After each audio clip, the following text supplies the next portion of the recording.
నమస్తే BCN news తో మీ ముందున్నది ఆనంద్ రాజ్ కుమార్. ఈనాటి వార్తలను ముఖ్యాంశాలు. గణపవరంలో లయన్స్ క్లబ్ 35వ వార్షికోత్సవ వేడుకలు. 300 మంది విద్యార్థులకు సైకిళ్లు పంపిణీ చేసిన deputy speaker triple R. Unguturu MLA Dharmaraju, ఆప్కప్ చైర్మన్ గన్ని.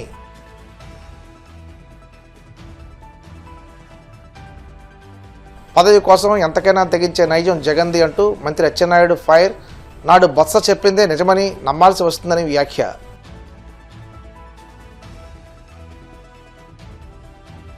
వైఎస్ఆర్తో తనకున్న అనుబంధాన్ని గుర్తు చేసుకుంటూ భావోద్వేగానికి లోనైన బొత్స టీడీపీ నేతలు దిగజారుడు రాజకీయాలు చేస్తున్నారని విమర్శ. తిరుమల శ్రీవారిని దర్శించుకున్న ప్రముఖ సినీ నటి నయనతార, విఘ్నేష్ దంపతులు ఆలయ మర్యాదలతో స్వాగతం పలికిన అధికారులు.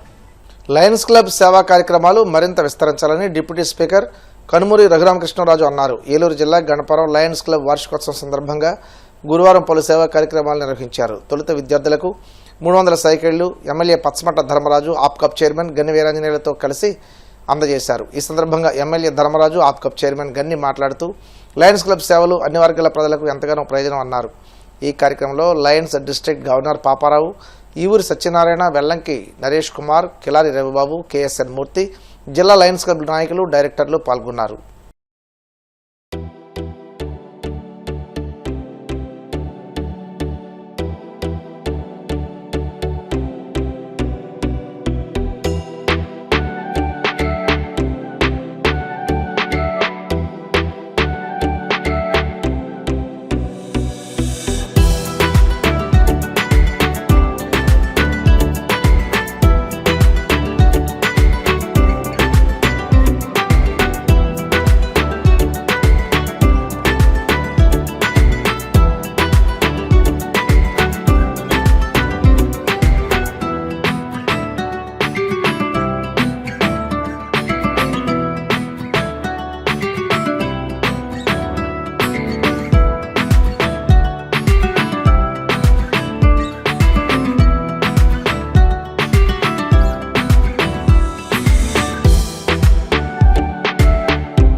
తరఫున ఒక మంచి కార్యక్రమాన్ని ఏదైతే పేద ప్రజలకు విద్యార్థులకు సైకిల్ అందించే కార్యక్రమాన్ని ఏర్పాటు చేసిన సభ అధ్యక్షులు మా మామయ్య గారి నుండి ఈగో సత్యనారాయణ గారికి, డిప్యూటీ స్పీకర్ గారు, అంటే మన రాష్ట్రంలోనే కాదు దేశంలోనే ఆయన ప్రెస్ మీట్ పెడితే అందరూ కూడా చూసి దాంట్లో కంటెంట్ కూడా ఇంత ఓపికగా ఉండాలని అందరూ కూడా శాసనసభలో కూడా ఆయన చేస్తున్న పనులన్నింటినీ కూడా లయన్స్ క్లబ్ 35వ వార్షిక వేడుకల సందర్భంగా ఈరోజు ఈ గణపురంలో ఈ 108 సంవత్సరాల చరిత్ర గల మా లయన్స్ అంతర్జాతీయ సంస్థలో ఈ గణపురం క్లబ్ డిస్ట్రిక్ట్ 316G అంటే మన రెవెన్యూ డిస్ట్రిక్ట్ లయన్స్ ఇంటర్నేషనల్ లో సుమారు 40 మందితో నిరంతరం సేవలు చేస్తూ ఈ 35 సంవత్సరాల సందర్భంగా జూలై 1 నుంచి కూడా ఈ రోజు వరకు ప్రతి సంవత్సరం కూడా లయన్స్ ఇంటర్నేషనల్ విధి విధానాలకు అనుగుణంగా ఊసరుకి ఎక్కడ ఏ అవసరం అయితే ఒక హంగర్ అవనివ్వండి, ఒక ఎన్విరాన్మెంట్ అవనివ్వండి, ఒక డయాబెటిక్ క్యాంప్స్ అవనివ్వండి, విజన్ క్యాంప్స్ అవనివ్వండి, ప్రతిరోజు ఏదో ఒక కార్యక్రమం, ప్రత్యేకించి నిత్యాన్నదానం ప్రోగ్రామ్స్ కూడా ఎక్కడ అవసరమైనా అక్కడ చేస్తూ 35 సంవత్సరాల సందర్భంగా ఒక 35 మంది కొత్త సభ్యులను కూడా ఈ లయన్స్ క్లబ్ లోకి ఆహ్వానిస్తూ ఈ క్లబ్ కు వ్యవస్థాపకులు ఈపూరి సత్యనారాయణ గారి ఆధ్వర్యంలో నిరంతరం ఈ 35 ఏళ్ళు కూడా ఈ క్లబ్ అత్యుత్తమైన సేవలు చేస్తూ జిల్లాలోనూ మల్టిపుల్లోనూ అంతర్జాతీయం కూడా గుర్తింపు తెచ్చుకుంది. ఈ సందర్భంగా జిల్లా నుంచి మరియు మా హోమ్ క్లబ్ పాలకుల నుంచి కూడా వీళ్ళందరికీ కూడా శుభాకాంక్షలు తెలియజేస్తున్నాం. లయన్స్ ఇంటర్నేషనల్ ముఖ్య ఉద్దేశాల్లో ఈ సంవత్సరం ఒక హెచ్పి వ్యాక్సిన్ ద్వారా సుమారు 8,000 మందికి ఉచితంగా సర్వైకల్ క్యాన్సర్ రాకుండా ఆడపిల్లలు వేయడానికి ఇంటర్మీడియట్ ఫస్ట్ ఇయర్ పిల్లలకి ప్రత్యేకించి ఈ జిల్లాలో ఉచితంగా వేస్తున్నాం. దాని వాల్యూ ఈ రోజు కోట్లాది రూపాయలు. ఒక పర్మనెంట్ ప్రాజెక్ట్స్ అయినటువంటి డయాలసిస్ యూనిట్ గానీ, నిడదవోలు ఐ హాస్పిటల్ గానీ, పాలకొల్లు ఐ హాస్పిటల్ ద్వారా కూడా ఉచితంగా కొన్ని లక్షల మందికి ఆపరేషన్లు చేయడం జరుగుతుంది. దాంతో పాటు వాళ్ళకి అవసరమైన కలజోళ్ళు అవనివ్వండి, మందులను కూడా ఉచితంగా ఇవ్వడం జరుగుతుంది. ఈ లయన్స్ ఇంటర్నేషనల్ అంతర్జాతీయ సంస్థగా ఏ విధమైన ప్రకృతులుగా ఏ అవసరం వచ్చినా ఎప్పుడు కూడా కొన్ని కోట్లాది రూపాయలు సహాయం చేస్తూ ఈ డయాలసిస్ యూనిట్ ద్వారా కూడా తణుకులో అత్యద్భుతంగా పనిచేస్తుంది. ఇటువంటి సేవలు కొనియాడుతూ అంతర్జాతీయం కూడా మాకు చాలా ప్రాముఖ్యత ఇస్తున్నాయి. వైసీపీ అధినేత జగన్పై మంత్రి అచ్చెన్నాయుడు తీవ్రస్థాయిలో విరుచుకుపడ్డారు. నేటి పరిస్థితులు చూస్తుంటే వైఎస్ రాజశేఖర రెడ్డి మరణం వెనుక జగన్ హస్తం ఉందంటూ గతంలో వ్యక్తమైన అనుమానాలు నిజమేనని నమ్మాల్సి వస్తుందని సంచలన వ్యాఖ్యలు చేశారు. పదవి వ్యామోహంతో జగన్ ఒక సైకోలా ప్రవర్తిస్తున్నారని, ఆయన నైజం చూస్తుంటే బొత్స సత్యనారాయణ చేసిన వ్యాఖ్యలు వాస్తవం అనిపిస్తుందన్నారు. ఒక వ్యక్తి ప్రవర్తన వల్ల కుటుంబం, సమాజం ఎలా నాశనం అవుతాయో చెప్పడానికి జగన్ ఒక ఉత్తమ ఉదాహరణని అచ్చెన్నాయుడు మండిపడ్డారు. ముఖ్యమంత్రి పదవి గురించి సంతకాలు సేకరణ చేసిన విషయం కూడా ఈ సందర్భంగా రాష్ట్ర ప్రజానీకానికి గుర్తు చేస్తున్నాను. మనిషి యాటిట్యూడ్ తెలుసుకోవాలి. ఆ రోజు చాలామంది చాలా అనుమానాలు వ్యక్తం చేశారు.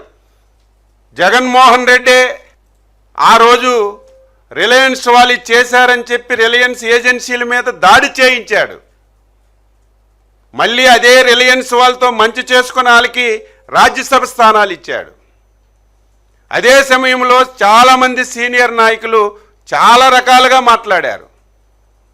అదే సమయంలో ఈ పార్టీలో ముఖ్య నేతగా ఉన్నటువంటి బొత్స సత్యబాబు గారు బహిరంగంగా వైఎస్ మృతి వెనక జగన్ హస్తం ఉందని సాక్షాత్తు నీ దగ్గర ఉన్నటువంటి బొత్స సత్యబాబు గారు ఆ వేళ మాట్లాడారు. కానీ మేము ఆ రోజు అంత సీరియస్గా తీసుకోలేదు. సభ్య సమాజంలో ఎవరు కూడా ఇటువంటి పని చెయ్యరని.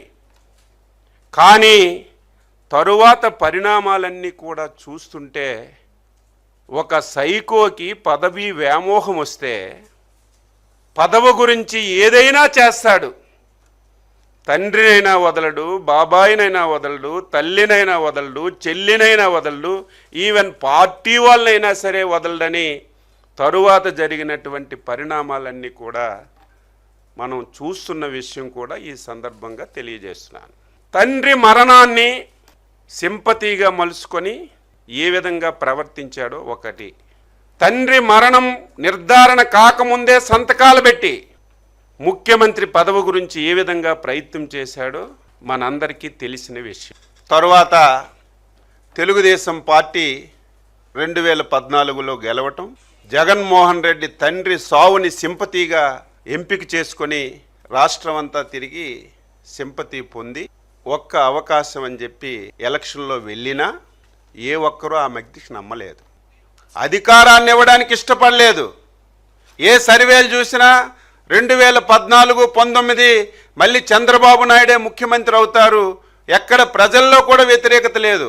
అటువంటి పరిస్థితిలో ముఖ్యమంత్రి పదవి గురించి బాబాయి వైఎస్ వివేకానంద రెడ్డిని అడ్డంగా గొడ్డలతో నరికిన విషయం నేను చెప్పడం కాదు, చిన్న పిల్లవాడికి లేపినా పడుకున్నవాడికి లేపినా ప్రతి ఒక్కరూ చెప్పే పరిస్థితి వచ్చిందని చెప్పి ఈ సందర్భంగా తెలియజేస్తున్నాను. వైసీపీ సీనియర్ నేత ఎమ్మెల్సీ బొత్స సత్యనారాయణ తీవ్ర భావోద్వేగానికి లోనయ్యారు. మంత్రి అచ్చెన్నాయుడు చేసిన ఆరోపణలను ఖండిస్తూ విశాఖలో ఏర్పాటు చేసిన సమావేశంలో బొత్స తీవ్ర ఆవేదనతో విలపించారు. వైఎస్ రాజశేఖర రెడ్డి మరణం వెనుక జగన్ హస్తం ఉందని, ఈ విషయం బొత్సనే చెప్పారని అచ్చెన్నాయుడు చేసిన వ్యాఖ్యలను తీవ్రంగా ఖండించారు. ఇది పూర్తిగా దిగజారుడు రాజకీయమని, కూటమి నేతలు ఇలాంటి మాటలు మాట్లాడటం తగదన్నారు.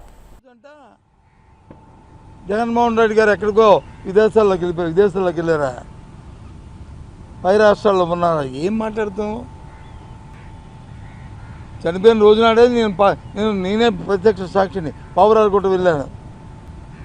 అన్వేషించడానికి కేంద్రంతోనే రాష్ట్రంతోనే ఒక పక్క సంప్రదింపులు చేసి తెల్లవారు 5 గంట 4 గంటలకల్లా ఆ బాడీ ఎక్కడుందనేది టేస్ట్ చేసి కర్నూలులో వచ్చి పోస్ట్ మార్టం జరిపించుకుని కర్నూలు వరకు వెళ్ళి కర్నూలులో అక్కడ పోలీస్ పరేడ్ గ్రౌండ్స్లో అక్కడ ఉంచి అక్కడ నుంచి నేను ముందుగా క్యాంప్ ఆఫీస్కి వచ్చాను. నా వెనకదే రాజశేఖర్ గారి తాలూకా ఆ దేహాన్ని తీసుకొచ్చారు, బాధదేహాన్ని పోస్ట్ మార్టం చేసి నేను నా భార్య ఝాన్సీ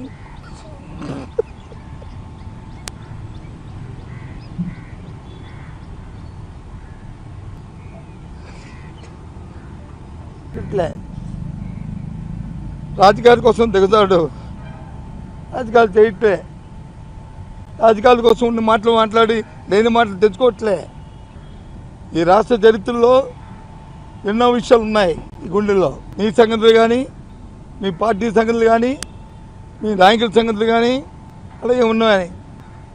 అలాంటి నేనేదో ప్రెస్ మీట్ పెట్టి దాన్ని ఖండించడానికి రాలే, రాజశేఖర రెడ్డి గురించి మాట్లాడని వచ్చాను. అంటే ఉచ్చ రాజకీయాల కోసం, పదవుల కోసం, వాటి కోసం ఈ రకమైన నిత్యమైన దిగజారుతానని అనుకోలే. చెయ్యి దమ్ముంటే ఈ రాష్ట్రంలో ప్రజలకు వచ్చి న్యాయం చేయి, నీకు ఇచ్చిన పదవులు నువ్వు న్యాయం చేయి. ఎంత పచ్చిగా నేను అబద్ధం ఆడుతున్నావు. ఆ మూలపేట బోర్డుకి వెళ్ళినప్పుడు 40 మందికి వచ్చి పోలీసులు వచ్చి పర్మిషన్ ఇచ్చారు, ఇప్పించానని చెప్తాం. ఎంత అబద్ధం అది రాజకీయాల్లో. ఇవే ఏమనుకుంటున్నావు? గౌరవాన్ని ఇచ్చి గౌరవాన్ని పుచ్చుకోవాల్సిన రాజకీయాల్లో మంచిది. అంతేగాని రాజకీయాల కోసం, రాజకీయ పదవుల కోసం లేనిపోయిన దిగజారుడమైన మాటలు మాట్లాడుతూ నాకేం పర్వాలే. మీరు జగన్మోహన్ రెడ్డి గారితో వచ్చి ఏదో అన్నాను నాకేమి నష్టం కాదు. ఇప్పుడు కాసేపు ప్రకటనలు.